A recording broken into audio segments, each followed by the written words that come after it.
কথায় আছে better late than never. Hi, আমি দ্য শাই রিডার। একটু দেরিতে হলেও আমিও সংগ্রহ করে ফেলেছি আনন্দমেলার সুবর্ণ জয়ন্তী এই বিশেষ সংখ্যাটা।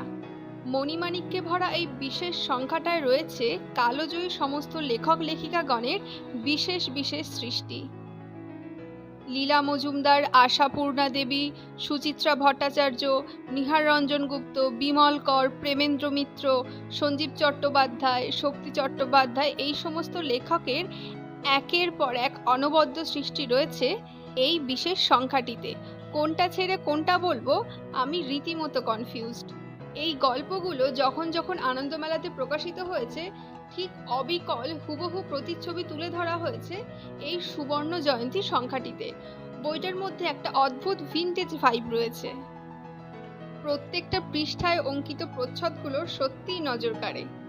আর শুধুমাত্র গল্পই নয়, বিভিন্ন কমিক্সও, যেমন টিনটিন, অ্যাস্টেরিক্স, রাপ্পারায়, এমনকি শরদিন্দু বন্দ্যোপাধ্যায়ের সদাশিবের অগ্নিকাণ্ডও কিন্তু স্থান পেয়েছে 167 পৃষ্ঠার এই পত্রিকাটিতে।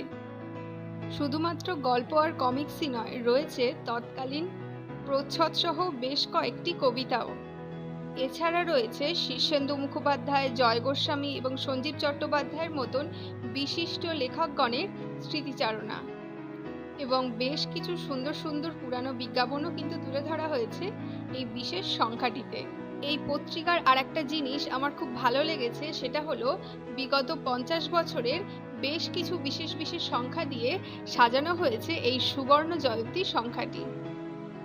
এবং অবশেষে বলতেই হয় যে কারণে এই বিশেষ সংখ্যাগুলো আমার কাছে আরও আকর্ষণীয় হয়ে ওঠে, সেটা হলো সত্যজিৎ রায়ের তারিণী খুড়ো এবং ডুমনিগড়ের মানুষ খেকো। আমি তো আপাতত এই স্বর্ণ জয়ন্তীতে স্বর্ণখনিতে ডুব দিলাম, এবং তোমরা যাওয়ার আগে দ্য শাই রিডারকে ফলো এবং সাবস্ক্রাইব করতে ভুলো না। Till then, keep scrolling. Tata.